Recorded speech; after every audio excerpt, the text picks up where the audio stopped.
सविस्तर अशा विवेचनातून चिंतनातून प्रकट झालेलं आहे आपलं विवेचन पूर्ण। सुधाकरराव कुलकर्णी स्मृती प्रतिष्ठानच्या वतीने मी आपल्याला खूप खूप धन्यवाद देते। काही प्रातिनिधिक प्रश्न जर समजा कुणाला काही विचारायचे असतील तर आपण हँड रेज करून सरांना ते विचारावेत। प्रश्न मलाच विचारावेत असे नाहीत, आपल्याला जेवढे लोक ऐकता आहेत त्यांच्यापैकी कोणालाही त्याचं उत्तर द्यायचं असेल तर ते उत्तरही त्याच्या उत्तराचंही स्वागत आहे। नाही ठीक आहे सर, पण तोही चर्चेचा भाग होईल। मला इथे डी श्रीकांत सर हात वर करताना दिसतात। मी सरांना विनंती करते की आपण आपला प्रश्न आपली चर्चा पुढे न्यावी। ते महाराष्ट्र पशु व मत्स्य विज्ञान विद्यापीठाचे ते कुलसचिव राहिलेले आहेत आणि ॲनिमल न्यूट्रिशन हा त्यांचा विषय आहे। सर्वप्रथम मी काचोळे साहेबांचे आभार आणि अभिनंदन सुद्धा करतो, आभार मानतो।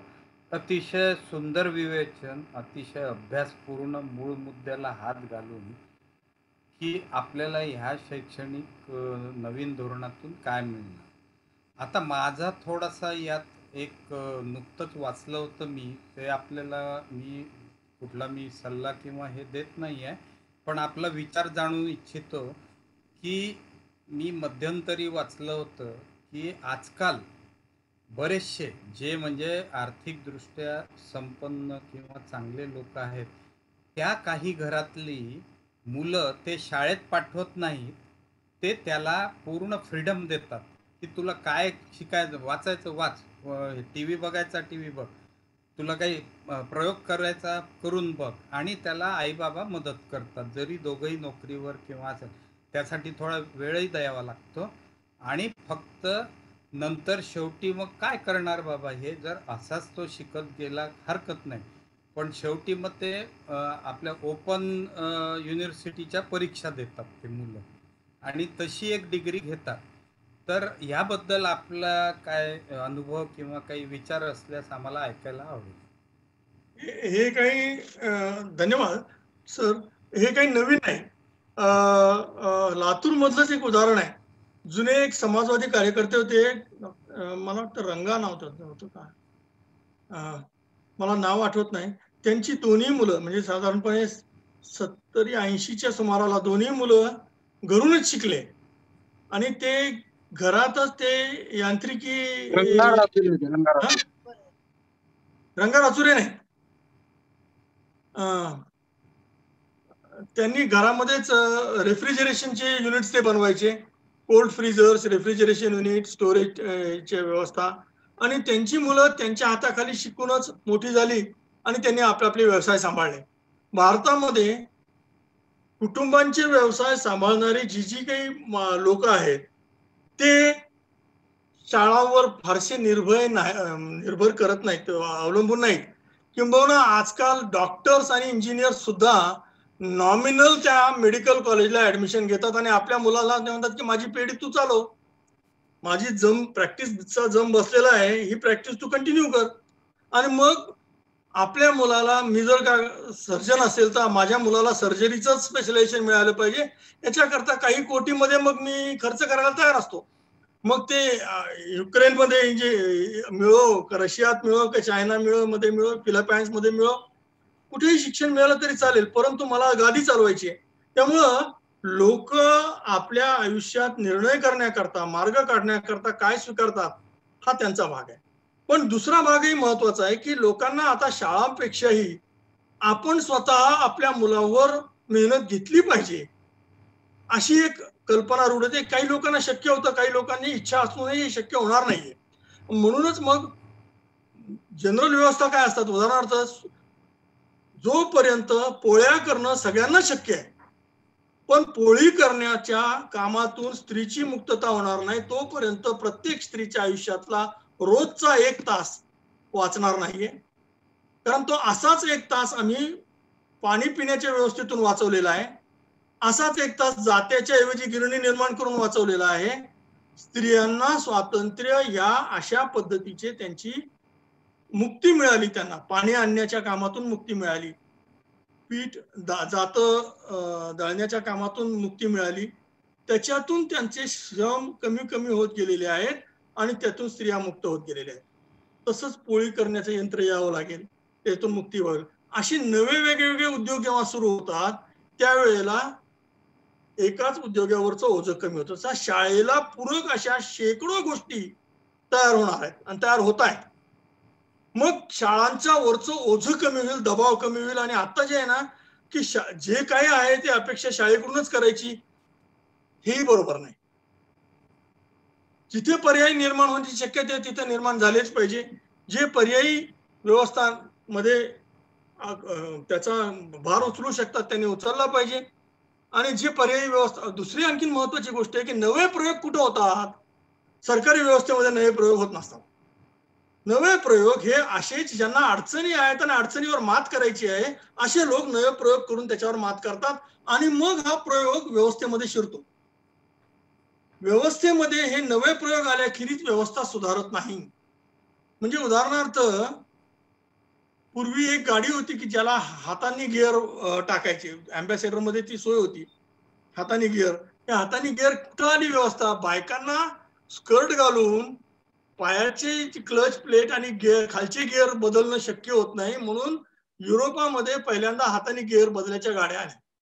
आता हे त्यांनी काढलेले त्यांच्या समस्येवरचं सोल्युशन होतं, बरोबर. मग आपल्या इथं अपंगांनी माझ्या पाय जरी नसले तरी मला गाडी चालवता येते, म्हणून मग स्पेशल पाय नसलेल्या लोकांसाठी गाडी चालवण्याकरता म्हणून हाताच्या गिअरच्या गाड्या पसंत करणे आणि त्याच्याही पुढे जाऊन आता ऑटोमॅटिक बिन गिअरच्या गाड्या इथपर्यंत प्रगती झाली. ही सगळे अडचणीवर मात करण्याच्या प्रयत्नातून झालेले प्रयोग असतात.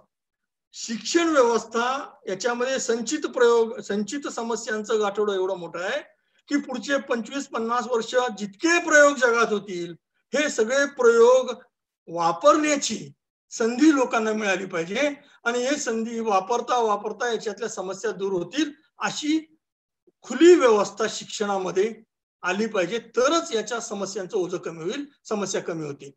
वेगवेगळ्या प्रत्येक प्रयोगाचं स्वागत आहे, फक्त ह्याच पद्धतीनं शिक्षण झालं पाहिजे असा आग्रह किंवा दुराग्रह असू नये. धन्यवाद. कुठलीही पॉलिसी, कोणतंही धोरण आपल्याला एकदम असं पूर्णपणे सांगता येत नाही की हे सगळ्या दृष्टीने परिपूर्ण आहे, बरोबर आहे. तरी पण त्याचं कारणही असं आहे की आपण फारच वैविध्यपूर्ण अशा समाजात आहोत. भारत म्हणजे ती आपली शक्ती पण आहे. पण आता जे कोणते इश्यूज आपण आता पाहिले, तुम्ही सांगितले, या अगोदर हे कुलकर्णी सरांनी सांगितले, भाऊ गावंडे सरांनी सांगितले, आणि तशी ही खूप चर्चा आपण करतच आलेलो आहोत लहानपणापासून. आता हे नवीन शैक्षणिक धोरण जे आलेलं आहे विशेषतः यामध्ये तुम्ही सांगितलंच की काही ठराविक पारंपरिक समस्या आणखीनही आपल्या सोडवू शकेल असं हे धोरण नाहीये. तरी सुद्धा कुठेतरी समाधानकारक तरी काही आहे की नाही या धोरणावर? हे बरोबर झाला हा प्रश्न विचारला, म्हणूनच मी अधोरेखित करून सांगितलं की हे धोरण लिबर्टीज देतं, तुम्हाला स्वातंत्र्य देतं निवड करण्याचं, वेगवेगळे पर्याय निवडण्याचं स्वातंत्र्य देत आहे. आणि ह्या स्वातंत्र्याचं निवड झाली नाही तर ही निवड, हे पर्याय देण्याचा काही अर्थ उरत नाही. आम्ही स्वातंत्र्याकडे जाणार आहोत की नाही? आम्ही या स्वातंत्र्याचा उपयोग करून घेऊन आमच्या समस्या सोडवण्याची समृद्धी किंवा क्षमता आमच्यात आणणार आहोत की नाही? दिवसेंदिवस उत्तरोत्तर या शिक्षण धोरणामध्ये सरकारीकरण जे आहे किंवा सरकारच्या हातामध्ये सगळी सूत्र जाणं जे असतं धोरणाच्या राबवणीची, ही हळूहळू कमी होत जाणार आहेत की नाही? उदाहरणार्थ एक काल ऑब्जेक्शन असं होतं की आता इथून पुढे शाळेची तपासणी करण्याकरता फिजिकल तपासणी करायला लोक येण्याचं कमी होईल. तुम्हाला एक फॉर्मॅट येईल, तो फॉर्मॅट भरून द्यायचा आहे आणि तो फॉर्मॅट भरून पाठवायचा आहे आणि सेल्फ डिक्लेरेशन करायचं आहे. आता ही पद्धती टॅक्स मध्ये पण येऊ लागलेली, हीच पद्धती इंडस्ट्रीचे इन्स्पेक्टर राजमध्ये सुद्धा येऊ लागलेली. इन्स्पेक्टर्स कमी करत जाणे म्हणजे भ्रष्टाचार कमी होतो आणि तुम्हाला जबाबदारी अशी की बा तुम्ही तुमच्या नावावर आता हे चालवा. कारण काय, याच्या बरोबर त्याने तुमचं ऑटोनॉमस होण्याची देखील प्रक्रिया सुरू केलेली आहे. म्हणजे उदाहरणार्थ माझं नाव मानवेंद्र काचोळे आहे, मी आता माझ्या वडिलांच्या नावे एक हायस्कूल काढील आणि SSC बोर्डाची परवानगी मिळविल, महाराष्ट्र सरकारचं अनुदान मिळविल, शिक्षकांच्या अपॉइंटमेंट करताना मला काय मिळवायचं ते मिळविल आणि नंतर सर्टिफिकेट SSC बोर्डाचं वाटेल. हे चालणार नाही. आता सर्टिफिकेट हे तुमच्या नावाचं वाटलं जाईल. त्यावेळेला तुम्ही ठरवा की मुलांच्या पदरात काय टाकायचं काय नाही टाकायचं. मुलांनी ठरवावं की आपल्याला मानवेंद्र काचोळे यांच्या संस्थेतून मिळालेलं सर्टिफिकेट आहे. हे बाहेरचा उद्योजक याला महत्व दिलंच असं नाही. ठीक आहे. मग ऑटोनॉमी बरोबर त्या ऑटोनॉमीच्या बरोबर तुमची व्हॅल्यू जपणं, ब्रँड व्हॅल्यू जपणं हे देखील तुमची जबाबदारी होऊन बसते. मग काही संस्था, मग उडदा माझी काळे गोरे हे वेगवेगळे व्हायला लागतात. आता एवढ्या मी सांगितलं 50% शिक्षणाचा बोजा आमच्या खाजगी संस्थांवर आहे. आज खाजगी शिक्षण क्षेत्रावर आहे. हे खरंच टिकण्यासारखं आहे का? नाही टिकणार. आता एक विषयावर चालणारे कॉलेजेस म्हणजे सगळे BEd कॉलेज, जसे DEd कॉलेजेस बंद पडले. DEd कॉलेजेस बंद पडले की नाही? मागच्या दशकामध्ये सगळे DEd काय महत्व आलं होतं, बंद पडले. BPEdचे कॉलेज होते ते सगळे बंद पडले. तशीच परिस्थिती आता नव्या परिस्थितीमध्ये कॉलेज ऑफ मॅनेजमेंट, अमुक अमुक पाटील कॉलेज ऑफ मॅनेजमेंट किंवा अमुक अमुक म्हणजे सगळ्या पुढाऱ्यांच्या नावे जेवढे कॉलेजेस आहेत तेवढे सगळे. मग ते सगळ्या प्रकारचे पुढारी म्हणजे कार्ल मार्क्स कॉलेज पासून ते गुरु अमुक अमुक कॉलेज पर्यंत हे सगळे कॉलेजेस मॅनेजमेंटचे आहेत. काय कारण आहेत? मॅनेजमेंटच्या डिग्र्या या त्या त्या विद्यापीठांच्या नावे दिल्या जातात, त्या कॉलेजेसच्या नावे नाही. मग त्या विद्यापीठाच्या डिग्र्यांमध्ये आपले मुलं जास्तीत जास्त गुणांनी पास व्हावेत यासाठी मॅनेजमेंट कॉलेजच्या सगळे प्रोजेक्ट्स हे पेपरवर त्याला काय म्हणायचं फ्रॉड प्रोजेक्ट्स तयार होतात. ह्या सर्व प्रोजेक्ट्सला 95% जास्त मार्क मिळतात. एवढंच काय, आमच्या शहरामध्ये तर असे महाविद्यालय आहेत की ज्यांचा पत्ता विचारत जावं लागतं आणि तरी सुद्धा हे A+ नेट नॅकनं दिलेले कॉलेजेस आहेत. हे सगळे फ्रॉड्स आहेत, ते आपल्याला माहिती आहे. हे कसे निस्तरणार आहेत? हे जोपर्यंत तुम्ही व्यवस्था खुली करत नाही आणि ह्या लोकांना बाजारात फेकत नाही, तुमच्या किंमत असेल तर ती वसूल होईल, नसेल तर तुम्ही मराल. अशी परिस्थिती जर निर्माण झाली तरच याच्यातून काहीतरी बदल होईल. नसता ही सगळी व्यवस्था अशीच संचितांचा हत्ती वाढत जाणार आहे. तेव्हा ही संधी मिळाली. ह्या धोरणानं काय केलं? तुम्हाला संधी दिलेली आहे.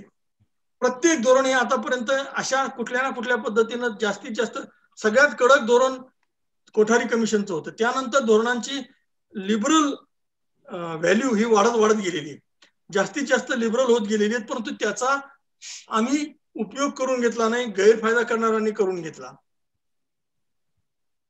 पण व्यवस्थेचे मधले प्रश्न हे साचत राहिले, वाढत राहिले, ऍग्रिवेट होत राहिले. या टप्प्यावर आपण आहोत. आजचं धोरण काय करतं? संधी देत आहे. नाही, आणि काय झालं सर की आपण ही अर्थात ही चर्चा खूप मोठी आहे, पण हेरंब कुलकर्णी सर पण आहेत, भाऊ गावंडे साहेब पण सर पण आहेत. थोडस असं एकमत आणि सगळ्याच खरं म्हणजे लोकांचं सुद्धा असतं की शेवटी इम्प्लिमेंटेशन हा जो एक भाग असतो, तो जी काही संकल्पना मांडलेली आहे ज्या काही धोरणामध्ये काहीतरी विचार करून मांडलेली असते, चूक बरोबर, काही तज्ञांच्या मते ती योग्य, काही तज्ञांच्या मध्ये अयोग्य असू शकते. योग्य अयोग्यतेचा ही त्याच्याही पलीकडे जाऊन इम्प्लिमेंटेशन हे हा आपल्या पूर्ण सगळ्याच तत्वांचा एक प्रश्न राहिलेला आहे. तर किमान शिक्षणाच्या बाबतीत तरी जे काही ठरवलेलं आहे धोरणामध्ये त्याच्याबद्दल म्हणजे त्याची इम्प्लिमेंटेशन अंमलबजावणी करण्यासाठी काही याच्यामध्ये काही तोडगे काढलेले असतात. असं होत नाही सर. समाज सर्व समावेशक असतो. उदाहरणार्थ निदान न्यायाधीशांनी तरी भ्रष्ट राहू नये, किंवा निदान डॉक्टरांनी तरी धंदा करू नये, किंवा निदान शिक्षकांनी तरी विद्यार्थ्यांशी किंवा विद्यार्थिनींशी अतिप्रसंग करू नयेत. हे चालत नसतं. हे सार्वत्रिक जे काही मनुष्य धर्म म्हणून जे काय असेल आणि मनुष्याचे स्वभावाचे जे काय असेल समाजामध्ये पायंडे असतील किंवा व्याख्या असतील, ह्या सगळ्यांना कॉमन असतात. आणि म्हणून याच्यापासून समाजापासून अलिप्त राहिलेले जे गट आहेत तेवढ्या ते थोड्या काळाकरता म्हणून तसे राहू शकतात, थोड्या काळापर्यंत. उदाहरणार्थ आर्मी ही समाजापासून वेगळीच ठेवली जाते. त्यामुळं आर्मीमध्ये 15-20 वर्ष काम केलेला माणूस जेव्हा बाहेर पडतो तेव्हा तो या समाजात जगण्यास लायक राहत नाही, असा माझा अनुभव आहे. त्याला खूप अवघड जातं या समाजामध्ये. म्हणजे याच्यावर ऑनर ऑफ द रॅग्स नावाचा एक अमेरिकन चित्रपट होता की अमेरिकन सैन्यामधला हा माणूस व्हिएतनाममध्ये स्वातंत्र्याच्या संकल्पनेसाठी लढला, परत येतो त्यावेळेला त्याच्या देशामध्ये तो सैनिक असं म्हणतो की मी ह्या गल्लीतल्या गुंडांना शरण जाण्यासाठी सैनिक झालो काय, आणि तो त्यांच्यावर गोळ्या झाडतो. पोलीस त्याला घेऊन जातात आणि त्याच्यावर खटला भरतात की तुला असं नाही करता येणार. तो म्हणतो असं का नाही करता येणार, मी व्हिएतनामच्या बॉर्डरवर जे कोणी माझे लावत नव्हते, त्यांनी कोणी माझं नुकसान केलेलं नव्हतं, अशा लोकांवर केवळ ते शत्रू पक्षाचे आहेत म्हणून गोळीबार करत होतो आणि अशा लाखो लोक मी मारले. माझ्या देशामध्ये ज्यांच्या संरक्षणाकरता मी माझा जीव धोक्यात घातला, ही माणसं जर भ्रष्टाचार करत असतील, खून पाडत असतील, रेप्स करत असतील, लुटत असतील, तर त्यांना मारण्याच्यात काय चूक आहे माझं. हा सायकोलॉजिकल प्रसंग तो त्या एका निग्रो सैनिकानं रंगवलेला होता, honour of the medal rag. त्याला मेडल मिळालेलं असतं व्हिएतनाममध्ये. तर मेडलची चिंधीचा हा सन्मान आहे का असं तो विचारतो.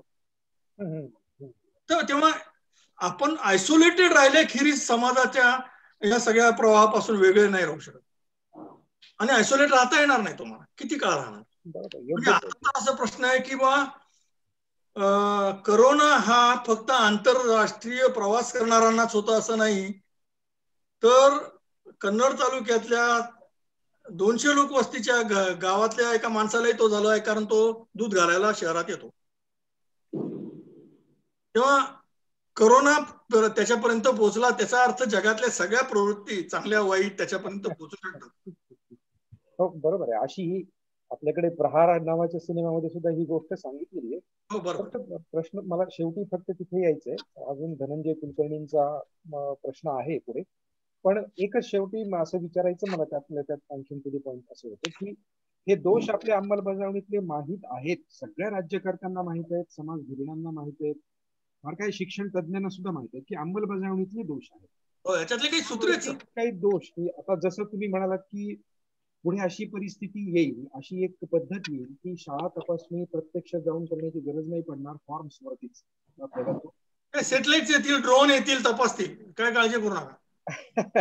अच्छा. मुद्दा असा आहे सर की जगात अशा पद्धती नाहीत काय. जगाने ठरवलेलं आहे की भ्रष्टाचार कुठे येतो, जिथं जिथं सरकार सगळ्या जबाबदाऱ्या अंगावर घेतं आणि सरकारी यंत्रणा ह्या सगळ्या गोष्टी पार पाडेल असं म्हटलं जातं, तिथं भ्रष्टाचाराची लागण वेगानं होते आणि फोफावतो. मग त्याच्यापासून शिकण्यासारखं काय की असं असू नये. बरोबर आहे, असं असू नये. म्हणजे आम्ही शिकलो नाही का की टेलिफोनच्या एक्सचेंजच्या ऐवजी सॅटेलाइट फोन्स आले, मोबाईल आला आणि फोन क्षेत्रामध्ये क्रांती झाली. 10 वर्ष वाट पाहण्याची गरज नाही, आता फोनवाला घरी येऊन तुमच्या फोन कनेक्शन द्यायला लागलेलं आहे. हे झालं की नाही? झालं. कुठलंही मूलभूत संशोधन न होता या देशातील लोकांची आयुर्मर्यादा 38 होती, जी स्वातंत्र्याच्या काळामध्ये स्वातंत्र्य मिळालं त्यावेळेला 38 वरून आता 68 पर्यंत गेली की नाही. ही कुणामुळे गेली? जगामध्ये जी शोध लागले, जी वितरण व्यवस्था आली, जी औषधी निर्माण करण्याचं शास्त्र तयार झालं, औषध वितरणाचं शास्त्र तयार झालं. शिवाजीला उपलब्ध नव्हती ती डोकेदुखीची आणि गुडघादुखीची गोळी आजच्या रस्त्यावरच्या भीक मागणाऱ्या माणसाला उपलब्ध आहे. अकबराला मिळत नव्हतं ते सफरचंद रस्त्यावरचा कुणीही माणूस विकत घेऊन खाऊ शकतो. हे कशामुळे झालं? हे व्यापार वाढल्यामुळे झालं, हे देवाणघेवाण वाढल्यामुळे झालं. परावलंबी डिव्हिजन ऑफ लेबर इकॉनॉमिक्स मधला महत्वाचा सिद्धांत आहे. डिव्हिजन ऑफ लेबर एक्स्ट्रीम पर्यंत जात आहे आता, आणि हा आम्ही होऊ देणार नाही असं जर तुम्ही म्हणत असाल तर अशी घोषणा होत होती पूर्वी. या देशामध्ये कॉम्प्युटर येऊ देणार नाही घोषणा होत होती की नाही, आले की नाही कॉम्प्युटर. शेवटी कॉम्प्युटरच्या नोकऱ्यासाठी रांग लागायला लागली. एकेकाळी एसटीडी पीसीओ कोपऱ्या कोपऱ्यावर पिवळ्या टपऱ्या मिळवण्याकरता लोकांना, सरकारी अधिकाऱ्यांना किंवा टेलिफोन एक्सचेंज मध्ये लोकांना 10,000 20,000 रुपये द्यावे लागत होते. आता तुमच्या घरात टेलिफोन एक्सचेंज आहे हो, तुमच्या फोनमध्ये. हा बदल झाला की नाही? कशामुळे झाला? मोठ्या प्रमाणामध्ये सरकारनं अंग काढून घेतलं, त्या क्षेत्रामध्ये हे बदल झाले. कुठलं क्षेत्र असं आहे की सरकारनं आपल्याकडेच ठेवलं आणि तरीही सरकार त्याच्यामध्ये आम्हाला ह्या अशा प्रकारचे बदल पाहता आले असतील? एका दुसरं क्षेत्र मला त्याच्याबद्दल नाही म्हणत. जनरल अनुभव असा, सडका बांधायचं काम महापालिकेने केलं, गुत्तेदाराला दिलं की सडक बांधल्यानंतर 48 तासामध्ये दुसऱ्या बाजूने खोदायला सुरुवात होते, कारण नळाची आता लाईन जोडायची असते. हे आम्हाला समजत नाही का? हे कुठपर्यंत चालेल? जोपर्यंत सगळ्या या सुविधा पुरवण्याचा ठेका नगरपालिकेला दिलेला आहे आणि त्याच्यासाठी कर जमा करण्याचे अधिकार नगरपालिकेला दिलेले आहेत, तोपर्यंत हे चालणार. ज्या गावामध्ये पाणी पुरवठ्याची व्यवस्थाच नाही, त्या गावामध्ये अनेक ठिकाणी खाजगी लोक आपल्या विहिरीच्या पाण्यावर मोटर बसवून लोकांना पाणी पिण्याची व्यवस्था करून देतात. 50 रुपये 100 रुपये महिना घेतात. जिथं सरकार कमी पडतं तिथं लोक येऊन कामं करायला लागतात. हे तुम्हाला सगळ्या क्षेत्रामध्ये दिसेल. मी सांगितलं होतं, वीज पुरवठा सरकार पुरवत नाही, त्यावेळेला आमचे यंत्र काम करायला लागतात. विद्युत यंत्र जे काय म्हणतात त्याला, इन्व्हर्टर्स, बॅटऱ्या, आणि आम्ही आमचा वीज पुरवठा करून घेतो. पाणी मिळत नाही तिथं बाटल्या मिळायला लागतात. शिक्षण होत नाही तिथं ट्युशन मिळायला लागतात. डॉक्टर मिळत नाही तिथे डुप्लिकेट डॉक्टर्स तयार होतात. त्याच्याकडे लक्ष दिलं पाहिजे. तेव्हा पुरवठा कमी करून बाजारावर कंट्रोल मिळवू, मग तो सर्व्हिसेसचा असेल. का नाही हो? पीजीचा भाव 2-2 कोटी रुपयापर्यंत गेलेला आहे मेडिकल मधल्या. का नाही मेडिकल कॉलेजेसमध्ये प्रत्येक डिपार्टमेंटमध्ये 2च्या ऐवजी 20 लोकांना पीजी करण्याची संधी मिळत? जेवढे एमबीबीएस होतील त्या सगळ्यांना आम्हाला पीजी करू द्यायचं आहे. काय म्हणणं आहे तुमचं? जेवढे जिल्हे आहेत तेवढे मेडिकल हॉस्पिटल्स, मेडिकल कॉलेजेस काढायला परवानगी. जे इंजिनियर्स होतं ना पूर्वी, काही लाख भरल्याखेरीज इंजिनिअरिंग होता येत नव्हता, आता इंजिनिअरिंग कॉलेजमध्ये जागा रिकाम्या आहेत. असं मेडिकलचं झाल्याखेरीज मेडिकलचं भूत डोक्यावरून खाली येणार नाही. का झालं असं? आज तारखेला देशामध्ये सरकारी इंजिनिअरिंग कॉलेजेसच्या 6 पट खाजगी इंजिनिअरिंग कॉलेजेस आहेत. सरकारी कॉलेजेसच्या इतकेच मेडिकल कॉलेजेस आहेत. वेटरनरी झालेले नाहीत सर, श्रीकांत सर. वेटरनरी कॉलेजेसवर अजूनही वेटरनरी काउन्सिल आपला हुकूम ठेवू नये, शॉर्टेज आहे वेटरनरीजचं, तरी वेटरनरी कॉलेजेस काढू दिले जात नाहीत. ही जी त्रुटीची अर्थव्यवस्था निर्माण करण्याचं सरकारचं धोरण आणि त्याला सामील असलेले हितसंबंधी गट, शेवटी कोण ठरवतं? AICTE मध्ये कंट्रोल कोणाचा आहे? इंजिनियर्सचा आहे. मेडिकल काउन्सिल मध्ये कोण आहेत? डॉक्टर्स आहेत. एज्युकेशन काउन्सिल मध्ये कोण आहेत? शिक्षण तज्ञ आहेत. सरकार म्हणजे काय असतं? शेवटी ह्या लोकांच्या सल्ल्यानंच काम करतं ना. आणि हेच लोक आपापल्या धंद्यामधल्या लोकांच्या हितसंबंधाची जपणूक ही जास्त महत्वाची समजत असतील तर प्रश्न निर्माण होणारच. संचित वाढत जाणार, त्याला इलाज नाही. तेव्हा ह्याच्याबद्दल मार्ग सुचवलेले नाहीत असं नाही, जगभराने मार्ग शोधलेले आहेत. दुर्दैवाची अशी गोष्ट की शिक्षण धोरण ठरवताना शिक्षणातल्या लोकांच्या अनुभवांची कदर करणे आणि त्या अनुभवावरून धडा घेणे ही परंपरा गेल्या 5 धोरणांमध्ये पाळली गेलेली नाही. हे महत्वाचं आहे. म्हणून शिक्षण धोरण ठरवणारे माणसं शिक्षण शिकायला नाकारतात. दे डिनाय टू लर्न और रिफ्यूज टू लर्न.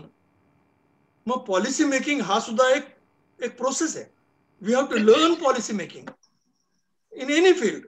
मग ती सिव्हिल सर्व्हिसेस, सिटी पॉलिसी असेल, सप्लाय असेल, ट्रेड असेल, सर्व क्षेत्रामधल्या पॉलिसी मेकिंग हे अत्यंत मागास पद्धतीनं आपल्या देशात चालतात. म्हणूनच मग सत्तेवर असताना एका पॉलिसीचा पुरस्कार करायचा आणि विरोधात गेले की त्याच पॉलिसीचा विरोध करायचा, अशी नाटकं आपल्याला पाहायला मिळतात. सर्वच पॉलिसीमध्ये सर्व पक्ष याच्यात सामील आहेत.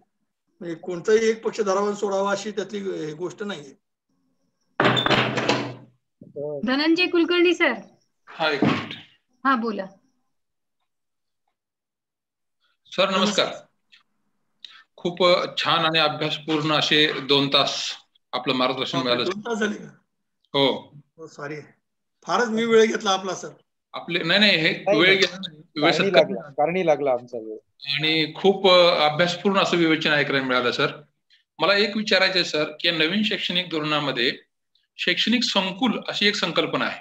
हो, कारण काय की एका शाळेमध्ये सर्व प्रकारचे शिक्षक उपलब्ध होतील असं नाही, किंवा एकाच विषयाचं कॉलेज असेल तर बाकीचे सगळे विषय कसे येणार, म्हणून तुम्ही मग कॉलेजेस पूल करा.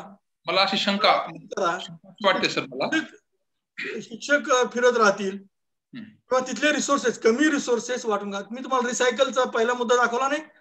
आपल्या या शैक्षणिक धोरणाचं जे सिम्बल आहे, लोगो आहे, तो रियूज, रिसायकल आणि रिपर्पज असा आहे.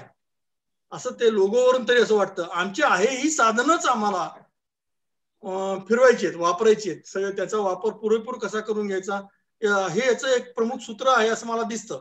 हे म्हटलेलं नाही कुठे, पण सूत्र असं आहे की आमच्या संसाधनावर जर तणाव असेल तर असलेली संसाधनं हे रिपर्पज करणं, रिसायकल करणं, रियूज करणं हे लॉजिकल आहे. आणि त्या दृष्टीनं संकुल बनवणं हे आवश्यक होतं.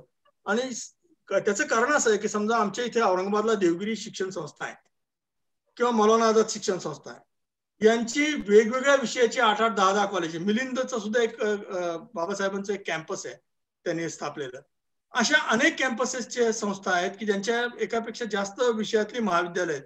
या महाविद्यालयाला कॉम्प्लेक्स एक तुम्ही तयार करा आणि या कॉम्प्लेक्सला एक विद्यापीठ म्हणून नाव द्या. आता इथून पुढचा कारभार तुमचा तुम्ही पहा, तुम्ही प्रबळ आहात, तुम्ही हे करायला हरकत नाही. असं धोरण आम्ही आमच्या प्रस्तावित कायद्यामध्ये घातलेलं होतं. ते धोरण आता राष्ट्रीय धोरणामध्ये आलेलं असं दिसतं की ही संकल्पना एका विषयाचं कॉलेज असणार नाही किंवा मर्यादित विषयाची शाळा असणार नाही. शाळेमध्ये सगळंच असायला लागेल, कारण संगीताचं शिक्षक सगळ्या शाळांना देता येणार नाही. तेव्हा काय करावं लागेल की 4-5 शाळा, जसे आपल्याकडं केंद्रीय प्राथमिक शाळांचं एक जाळं आहे की त्याला 4-4, 5-5 शाळा मिळून एक सर्कल बनतं. ते तर त्या 5 शाळांमध्ये एक ड्रॉइंगचा टीचर असेल, एक संगीताचा असेल, नृत्याचा असेल, खेळाचा असेल, कर्तबगारीचा असेल, कौशल्य विकासाचा असेल. आणि हे जर कमी पडले तर गावातल्या हे कौशल्य असणाऱ्या कुणालाही शिक्षक म्हणून निमंत्रित करण्याचं प्रावधान या नव्या याच्यामध्ये आहे. हे प्रावधान आम्ही आमच्याही प्रस्तावित ऍक्ट मध्ये घेतलेलं होतं. तेच प्रावधान या न्यू पॉलिसीमध्ये सुद्धा आहे. आणि म्हणून संकुलाची कल्पना, तुम्ही जर संकुलात जाणार नसाल, एकलच राहणार असाल किंवा एकच संस्था आहे बा, तुम्हाला तुमच्याशी कोणी जुळवून घ्यायला तयार नसेल तर तुम्हाला संस्था बंद करावी लागेल. काही मॅनेजमेंट्स आहेत अशा की बापानंतर मुलगा, मुलानंतर मग मुलगी, मुलीनंतर मग सगळेजण गेले तर कदाचित मग आणखीन होणारा जावई हा त्याचा वारसदार असतो आणि त्यांच्या ताब्यात सगळी संस्था असते. हे याच्यातून बाहेर पडावं लागणार आहे की नाही. मग कॉम्प्लेक्सेस जेव्हा तयार व्हायला लागतील त्यावेळेला ह्या स्पर्धा होतील आणि मग ह्या स्पर्धेमध्ये आमच्या कॉम्प्लेक्समध्ये तुम्हाला सामील करून घ्यायचं की नाही घ्यायचं ठरवतील ना. आणि चांगली माणसं एकत्र येण्याची एक संधी तयार होईल. त्याच्यामध्ये वाईटांच्या टोळ्या बनण्याची पण संधी असते, चांगली माणसं एकत्र येण्याची सुद्धा संधी आहे. काळ ठरवी. धन्यवाद सर. सगळी गोंधळाची परिस्थिती निर्माण झालेली आहे, याचं वास्तव पालकांच्या समोर आलं पाहिजे, विद्यार्थ्यांच्या समोर आलं पाहिजे, शिक्षकांच्या समोर आलं पाहिजे. या एका हेतून आमच्या प्रतिष्ठान संस्थेनं या कार्यक्रमाचं आयोजन केलेलं आहे. त्यात पहिल्यांदा हेरब कुलकर्णी यांना आम्ही आचरण केलेलं होतं. त्यांनी अभ्यासपूर्ण माहिती या नवीन शैक्षणिक धोरणाच्या संदर्भामध्ये दिलेली आहे. आज तर आपण जवळपास आता 2.5 तासाकडे चाललेलो आहोत. या 2.5 तासामध्ये अतिशय अभ्यासपूर्ण माहिती आपण दिलेली आहे. म्हणजे हे सगळं ज्यांनी ऐकलं असेल त्यांचं मला वाटतं की शंका निरसन निश्चितच झालेला असणार आहे. तर आपण खूप अभ्यासपूर्ण माहिती आम्हाला दिलेली आहे. या सगळ्या प्रोसेसमध्ये म्हणजे मागच्या गेल्या 70 वर्षात आपण पाहिलं की अनेक आयोग आले, परंतु अंमलबजावणी व्यवस्थित न झाल्यामुळं त्याचा काही फारसा प्रभाव निर्माण झाला नाही. तर या 70 वर्षानंतरच्या या शैक्षणिक धोरणाचं पुढं काय होणार आहे याच्याबद्दलची शंका मात्र मनात निश्चित आहे. ज्यांच्यावर याची जबाबदारी आहे शिक्षकांच्यावर, ते शिक्षक कार्यक्षम आहेत का प्राथमिक शाळेपासून ते विश्वविद्यालयातील शिक्षकांच्या पर्यंत, त्यांच्याबद्दलची फारशी माहिती मी तुम्हाला अधिक सांगण्याची गरज नाही. त्यांच्या सगळ्या एकंदर वर्किंग बद्दल पाहिलं तर मन अतिशय खिन्न होतं. अशा या सगळ्या मंडळीकडं आणि सध्याच्या राज्यकर्त्याकडं हे नवीन शैक्षणिक धोरण सोपवलं जात आहे. त्यामुळं त्याच्या भवितव्याची चिंता निश्चितच माझ्यासारख्या माणसाला वाटते. आपण आमच्या विनंतीला मान देऊन आलात. अत्यंत अभ्यासपूर्ण 2.5 तास आमच्याशी चर्चा केली. अनेक बाबी आपल्या भाषणातून समजल्या, माहितीतून समजल्या, आमच्या शंका दूर झालेल्या आहेत. तर आपले परत एकदा संस्थेच्या वतीनं मी आभार व्यक्त करतो आणि थांबतो. धन्यवाद. शेवटी मी एकदा आभार मानतो आणि सांगतो की आम्हीही याच शिक्षण व्यवस्थेतून तयार झालेले सगळे शिक्षक विद्यार्थी आहोत. त्यामुळे या व्यवस्थेनं जे काय द्यायचं आहे आम्हाला ते घेऊनच आम्ही इथपर्यंत आलो. एवढं मी आपल्या समोर सादर करू इच्छितो. नंबर 1. आणि नंबर 2, शिक्षकांना उद्दिष्ट स्पष्ट झाली की ती गाठायची कशी हे नीट कळतं. प्रश्न असा आहे की आमच्या व्यवस्थेचेच उद्दिष्ट निश्चित होत नाहीत. ते जर का उद्दिष्ट नीट झाले तर ते गाठायचे कसे हे याचा अभ्यास आणि सराव करून शिक्षक याही चॅलेंजला पुरेसे ठरतील आणि पुरे पडतील असं मला वाटतं. एवढं मी बोलतो आणि मला आपण बोलण्याची संधी दिली याबद्दल आपले सगळ्यांचे आणि संस्थेचे आभार व्यक्त करतो आणि रजा घेतो. नमस्कार. आमची थोडीशी अशी विनंती की पुढे सुद्धा आपल्याला याच्यावरती विचार करायचा आहे. आमची थोडीशी आता काही जणांच्या याच्यामध्ये म्हणजे चॅटमध्ये काही जणांनी चर्चा केली माझ्याशी. थोडस असं दिसतं की शिक्षकांचा, शिक्षण तज्ञांचा, विचार करणाऱ्या माणसांचा एक प्रेशर ग्रुप समाजामध्ये, आणि ते प्रेशर काही पॉलिटिकल प्रेशर नसतं, एक वैचारिक प्रेशर ग्रुप असा झाला पाहिजे. आणि म्हणून आपण ही सगळी मंथनाची प्रक्रिया करतो. बाकी धोरण येणार, हे राबवलं जाणार वगैरे ते आहेच.